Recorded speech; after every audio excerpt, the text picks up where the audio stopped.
Assalamu alaikum, this is Isra Ahmed, a clinical dietitian and a CEO of Nutrition House Skill.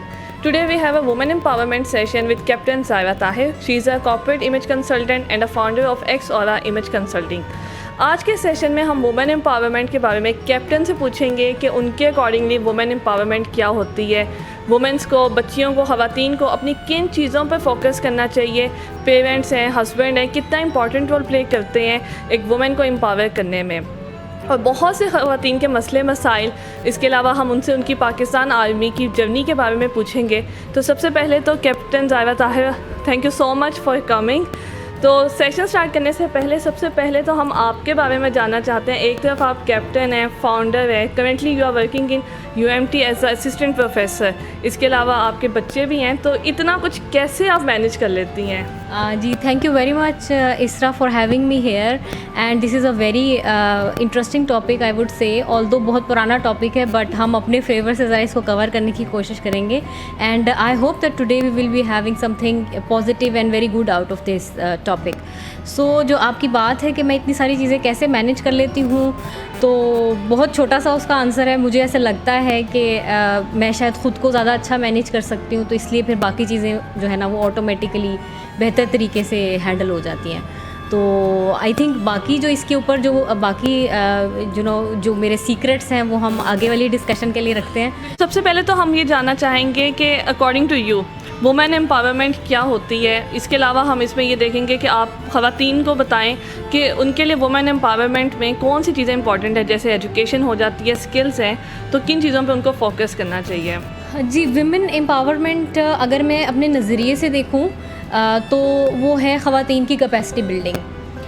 Capacity building का मतलब ये है कि उनकी इम्प्रूवमेंट, क्योंकि ख़वातीन बहुत सारे रोल्स हैं जो माशरे में प्ले कर रही हैं। वो मदर्स भी हैं, डॉटर्स भी हैं, वाइफ भी हैं, फिर अगर वो वर्किंग वुमेन है तो वहाँ पे डिफरेंट वेरियस रोल्स हैं। तो आप देखें कि कितनी सारी वैरायटी है इन सारे रोल्स की, और अगर इनकी कैपेसिटी बिल्डिंग या प्रॉपर ट्रेनिंग नहीं दी जाएगी ख़वातीन को, या वो ख़ुद को ट्रेन नहीं करेंगी, तो क्या होगा कि एक क्योस में आ जाएंगी, जो कि नॉर्मली हम देखते हैं हमारे यहाँ ज़्यादातर ख़वातीन एक क्योस में फिर रही होती हैं। मेंटल क्लैरिटी नहीं होती। एक रोल से जब वो दूसरे रोल को स्विच करती हैं तो वो अपना कोई ना कोई पार्ट पीछे वाले रोल का भी उसमें अप्लाई कर रही होती हैं। तो ये जो क्लैरिटी ऑफ माइंड है ना, मुझे लगता है this has to be cater for when we talk about women empowerment. और अगर हम किसी खातून के लिए कुछ अच्छा कर सकते हैं ना, तो उनको आई थिंक ट्रेन कर दें। तो ट्रेनिंग की आप बात कर रही हैं, तो अगर जैसे अभी भी हम स्टिल देखते हैं वुमेन की एजुकेशन के ऊपर, स्किल्स पे इतना फोकस नहीं किया जाता। उससे आज भी इसी चीज़ के लिए तैयार किया जाता है कि बस तुम्हारी तो शादी हो जानी है। बच्चियों को शुरू से कहा जाता है शादी शादी, वो इसी चीज़ के लिए तैयार है। तो अब आके बहुत से लोग हैं एजुकेशन की साइड से भी हट गए हुए हैं, क्योंकि या तो फोकस उस साइड पे है, ना वो बच्चियाँ तालीम की तरफ है, ना वो अपनी फैमिली लाइफस्टाइल की तरफ है।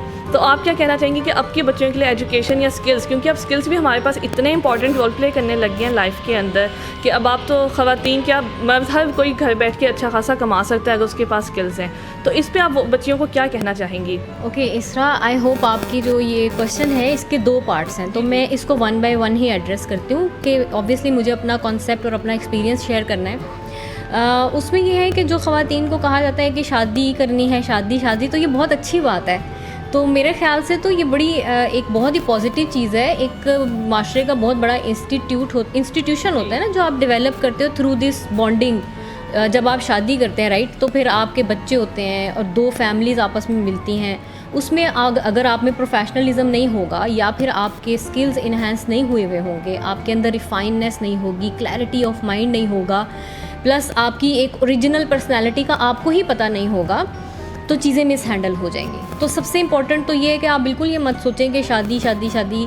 हाँ, अलबत्ता यहाँ पे मैं आपसे बिल्कुल एग्री करती हूँ कि शादी ही सब कुछ नहीं है, काफ़ी चीज़ें और भी हैं लाइफ में, ठीक है। और इन केस अगर आप अपनी बाकी जैसे सेल्फ़ इम्प्रूवमेंट की, क्योंकि मैं ज़्यादा बात करती हूँ, जिसने कि मुझे अपनी लाइफ में ज़्यादा फ़ायदा दिया, सेल्फ़ अवेयरनेस के बाद आप सेल्फ़ इम्प्रूवमेंट की तरफ आएँ, फिर वो कोई भी फील्ड हो, फिर वो आपको इस तरह नहीं लगेगा कि ये कोई बर्डन है मेरे ऊपर। और दूसरी बात, जैसे आपने की एजुकेशन और स्किल्स के बारे में, तो वो ये है कि ऑब्वियसली आपको बिल्कुल एजुकेशन जो है ना वो लेनी चाहिए। शादी से पहले लें, दरमियान में भी आप ले सकते हैं अगर आपको लगता है कि आप इतना बर्डन कैरी कर सकते हैं। अदरवाइज़ ये है कि जो आपका मेन फोकस है वो ये है कि अगर आपने जब शादी कर ली तो आपको थोड़ा फोकस और थोड़ी कंसिस्टेंसी शो करवानी पड़ती है। कंसंट्रेशन आपको अपनी फैमिली को, घर को, सपोर्ट सिस्टम का एक पार्ट है ना। तो जब तक आप वो एक सपोर्ट सिस्टम ऑटोमेट नहीं कर लेंगी, तब तक आप निकल के कहीं जाके ऑफिस में जॉब कर ली या कोई जैसे कुछ एक्स्ट्रा एजुकेशन ले ली, वो आप नहीं कर पाएंगे। तो बेहतर ये है कि चीज़ों को थोड़ा स्टेप बाय स्टेप लेके चला जाए। जी सही। अच्छा, इसमें एक वुमेन को तो हम एम्पावर करने लगे हुए हैं, ठीक है, हमने एजुकेशन की भी बात कर ली, स्किल्स की भी कर ली, लेकिन कहीं ना कहीं अगर देखा जाए तो आज भी बच्चियां, ख़वातीन जो हैं वो डिपेंडेंट हैं अपनी फैमिली पे, ठीक है। अगर शादी से पहले की बात करें तो पेरेंट्स हैं, और अगर शादी के बाद हस्बैंड, तो पेरेंट्स की अगर देखा जाए या फिर हस्बैंड का, तो वो कितना इंपॉर्टेंट रोल प्ले कर रहे हैं इस टाइम पे वुमेन को एम्पावर करने में, क्योंकि डिपेंडेंट हैं अभी भी ख़वातीन। तो क्या कहेंगी आप इस पर?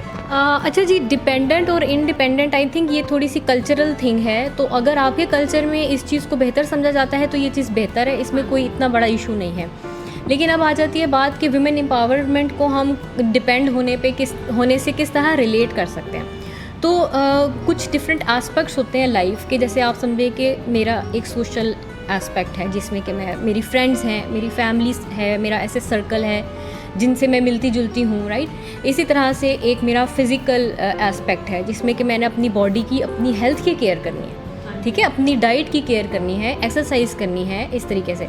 अच्छा, तीसरा मेरा एस्पेक्ट है विच इज़ इमोशनल एस्पेक्ट है मेरी अपनी ज़ात का, जिसमें कि मुझे जो है वो, जैसे मैं बुक्स पढ़ती हूँ, मुझे वहाँ से नॉलेज मिलता है, ठीक है, उसको मैं प्रॉब्लम सॉल्विंग सीखती हूँ, आहिस्ता आहिस्ता मेरे ऊपर क्राइसिस आते हैं, फिर मैं कुछ नया सीखती हूँ, फिर मैं आगे बढ़ती हूँ।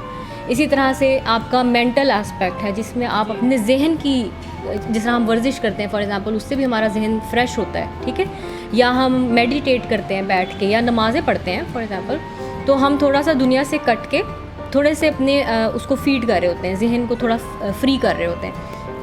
इसी तरह से स्पिरिचुअल एस्पेक्ट है जिसमें उसकी भी इक्वली इतनी इम्पोर्टेंस है कि हमने अपने स्पिरिचुअल एस्पेक्ट को भी फीड करना है थ्रू हमारे रिलीजियस बिलीव्स हैं उनके थ्रू कर सकते हैं, प्लस हम दूसरों की हेल्प कर सकते हैं, दूसरों की हेल्प करके हम उसको नर्चर करते हैं, नरिश करते हैं। इसी तरह जो लास्ट है वो है फाइनेंशियल एस्पेक्ट। अब फाइनेंशियल एस्पेक्ट में अगर आपको पॉकेट मनी मिल रही है और आप किसी पे डिपेंडेंट है तो कोई प्रॉब्लम नहीं है, या अगर आपकी अपनी ज़ात के खर्चे सारे के सारे पूरे हो गए हैं तो दैट्स ओके, आई थिंक वो आप फुलफ़िल हो जाते हैं ना।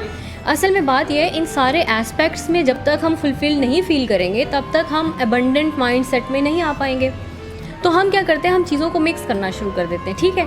अब हो सकता है समटाइम्स हम फिज़िकली ठीक नहीं हैं, अब आप सोचें कि अगर मैं बीमार हूँ, मेरा जहन भी सही काम नहीं करेगा, मुझे हर चीज़ बुरी लगेगी, मुझे मूड स्विंग्स भी आने लग जाएंगे, तो फिर हम ये रोने लग जाएंगे कि अब फ़लाने ने हमें तंग कर दिया या फ़लाने ने तंग कर दिया। तो वो एक्चुअली प्रॉब्लम हम कहीं और नॉर्मली अप्लाई कर रहे होते हैं। और ये मैं अपने एक्सपीरियंस से बता रही हूँ, हो सकता है किसी और का कोई और एक्सपीरियंस हो, लेकिन अभी तक जितना मैंने देखा, जितनी मेरे साथ ख़वातीन क्लाइंट्स होती हैं, उनके नॉर्मली वो एक केओस में होती हैं, जो मैं बार बार एक लफ्ज़ इस्तेमाल कर रही हूँ, वो क्लैरिटी ऑफ माइंड और कॉन्सेप्ट नहीं उनका हो रहा होता।